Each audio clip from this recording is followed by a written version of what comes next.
कहना चाहती हूँ कि अभी मुझे कुछ 20 एक दिन हुए हैं जो ये चेयरमैनशिप मिली है मुझे। इससे पहले जो थी अपना बॉडी कोई अलग थी, बट जब मैंने इसको स्कूल को संभाला तो मुझे पता लगा कि इसके अंदर फ़ंड्स के बहुत ज़्यादा इश्यूज़ हैं। स्कूल में फ़ंड्स नहीं है, बच्चों के लिए रिसोर्सेज के लिए हमारे पास पैसे नहीं हैं। अगर हम लोग कहीं से भी बाहर किसी से भी संपर्क करना चाहते हैं और बच्चों के लिए रिसोर्सेज लाना चाहते हैं तो फ़ंड्स की कमी की वजह से हम उन रिसोर्सेज को ला नहीं पा रहे हैं। इस वजह से मैंने प्रशासन में भी बात की थी।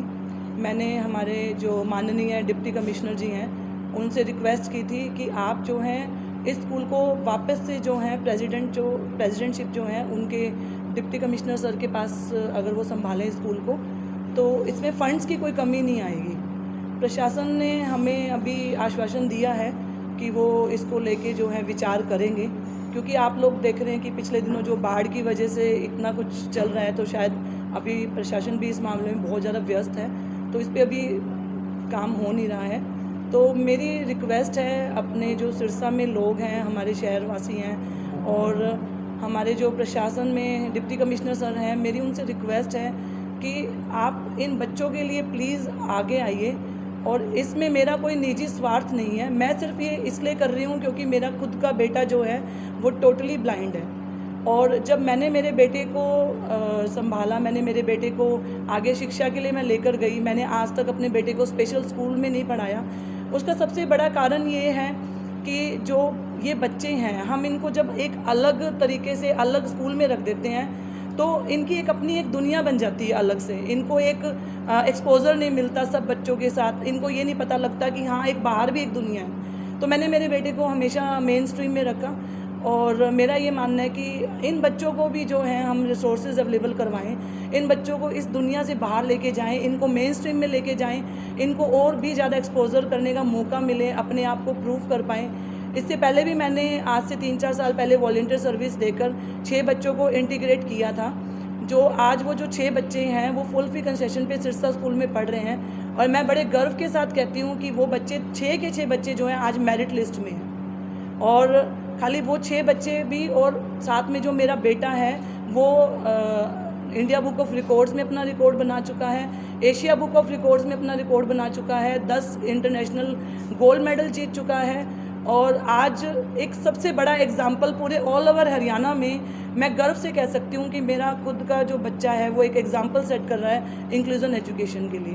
तो अगर मुझे लगता है कि मैं अपने बच्चे के लिए तो हर माँ करती है, मगर इन बच्चों का कैसे होगा? क्योंकि जब मैंने अपने बेटे के साथ अपनी जर्नी शुरू की थी तो मुझे बहुत हर्डल्स के साथ निकलना पड़ा था, बहुत ज़्यादा रिजेक्शन मिली थी।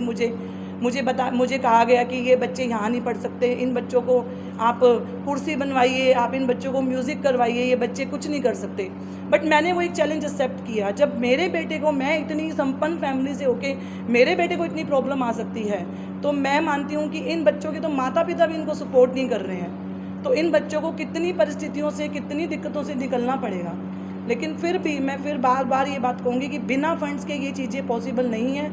मैं काम करने को तैयार हूँ, मैं अपनी मेहनत कर सकती हूँ, लेकिन बिना पैसे के मैं कुछ नहीं कर सकती। तो प्लीज़ मेरी हाथ जोड़ के रिक्वेस्ट है हमारे प्रशासन से, हमारे मुख्यमंत्री, माननीय मुख्यमंत्री जी से, माननीय प्रधानमंत्री जी से मैं हाथ जोड़ के रिक्वेस्ट करती हूँ कि प्लीज़ आप इन बच्चों पे जो है गौर कीजिए और आगे आइए और हमें प्लीज़ फंड्स प्रोवाइड करवाइए। 15 महीने से जो है सैलरी नहीं मिली है।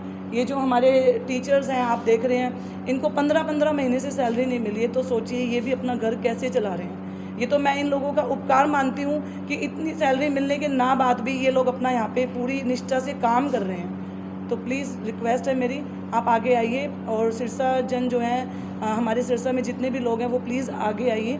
और अगर एक एक व्यक्ति भी आगे आकर कुछ भी मासिक जो है अपना डोनर बनता है तो इसमें भी हमारी बहुत मदद हो जाए। हमारे यहाँ पर 38 बच्चे हैं और स्टाफ हमारे यहाँ पर, हाँ जी 14 है हमारे यहाँ पर स्टाफ। जो हमारा मंथली एक्सपेंस है वो लगभग 2-2.25 लाख के आसपास होता है। जो हमारी टीचर्स की हम सैलरी मिला लें, ये तो मैं 2.25 तो आपको मिनिमम बता रही हूँ। अब ये तो बिजली का बिल है, मान लीजिए कभी कम कभी ज़्यादा, काफ़ी चीज़ें और भी एक्सपेंसिव, आज मान लीजिए कोई स्कूल का कोई हमें रेनोवेशन करवानी है, कुछ टूट फूट हो गई हैं, वो तो हम इसमें इंक्लूड भी नहीं कर रहे हैं। बट फिर भी मैं ये कहती हूँ कि अगर हमें 2-2.25 लाख के आसपास भी अगर हमें ये मंथली एक्सपेंस मिल जाता है तो कम से कम हमारे पास हर महीने ये स्थिति नहीं होती कि आज उसकी सैलरी देनी है कहाँ से दें, आज उसका ये खर्चा है कहाँ से दें। बच्चे हैं, मान लीजिए कोई भी अगर बच्चों को कोई ज़रूरत पड़ जाती है तो हमें एक सिर पे एक टेंशन रहती है कि भी कैसे करें इस चीज़ को। एक एक रुपए को हमें सोच समझ के जो है कदम उठाना पड़ता है। सर, ये स्कूल 2 अगस्त 2009 को इसका उद्घाटन किया गया था तत्कालीन मुख्यमंत्री श्री भूपेंद्र सिंह हुड्डा जी द्वारा, और जिला प्रशासन के सहयोग से चलाया जाता था। डिप्टी कमिश्नर इसके एक्स ऑफिसियो प्रेसिडेंट होते थे, एडीसी साहब वाइस प्रेसिडेंट होते थे। तो जिला प्रशासन अपने लेवल पे दानी सज्जनों के सहयोग से इसके लिए फंड की उगाही कर रहा था। 2017 तक डिप्टी कमिश्नर की चेयरमैनशिप में चला है। श्रीमती शरणदीप बराड़ जी डिप्टी कमिश्नर थी मैडम, उन्होंने इसके पद को छोड़ दिया था। उसके बाद ये स्कूल प्राइवेट चेयरमैनशिप में चल रहा है, जैसे अब अभी मैडम मिसिज रमता सोनी जी को बनाया गया है। लेकिन फ़ंड के इश्यू इसलिए रहते हैं, अगर जिला प्रशासन का सहयोग रहेगा तो फंड जुटाने आसान हो जाते हैं कहीं ना कहीं। और मैडम भी मतलब बहुत ज़्यादा पेन लेके काम कर रही है। जैसे जब से मैडम ने ये पद संभाला है तब से मैडम दिन रात फंड जुटाने के लिए फेसबुक पे वीडियो, आज जैसे प्रेस कॉन्फ्रेंस करवाई है। तो मैडम ये चाह रही है स्कूल में बिना फंड के बच्चों को जैसे जो रिसोर्सेज है जो मिलने चाहिए वो मिल नहीं पा रहे हैं सर। जैसे इन बच्चों का इंक्लूजन कर रहे हैं हम, इंक्लूजन के बावजूद इन बच्चों के लिए जैसे प्राइवेट स्कूल सिरसा स्कूल वाले कोई फीस नहीं लेते हमारे से, लेकिन फिर भी उसके बाद उन बच्चों के लिए बुक्स वगैरह हैं, उनकी वर्दी हैं, इनकी किताबें हैं, सुबह का नाश्ता है, लैपटॉप्स हैं इनके लिए, टॉकिंग सॉफ्टवेयर वाले जाव सॉफ्टवेयर होता है इनके लिए। तो अवेलेबल करवाने में मतलब काफ़ी खर्चीली पत्ती है ये। उस टाइम सर अशोक तंवर जी ने दिया था इस स्कूल को फंड 5 लाख रुपए। कब दिया? ये सर लगभग जब वो MP थे सर, उनके कार्यकाल में मिला था सर। उसके बाद से कोई सरकार की तरफ से एक 5 लाख रुपए डी साहब की तरफ से 2-3 महीने पहले दिए गए थे, लेकिन वो खाली उसके लिए थे सर कोई मतलब इक्विपमेंट खरीद सकते हैं उनके। तो उनके लिए ना बच्चों के लिए ब्रेलर एक टाइपिंग मशीन होती है जो डॉटेड सॉफ्टवेयर में काम करता है सर, वो ब्रेलर खरीदे गए इन बच्चों के लिए। रनिंग एक्सपेंसेस के लिए सर कोई कहीं से प्राप्त नहीं हुआ है सर, नहीं हुआ है सर। जो सर 31 लाइफ मेंबर हैं स्कूल के, इनमें से जैसे सर्वसम्मति से निर्णय लिया जाता है कौन स्कूल का प्रधान होगा। डिप्टी कमिश्नर होते हैं तो एक्स ऑफिसियो वही मतलब एज इट इज़ बन जाते हैं ट्रांसफ़र के बाद, लेकिन अगर प्राइवेट मेंबर में से किसी को बनाना है तो सर्वसम्मति से बनाया जाता है।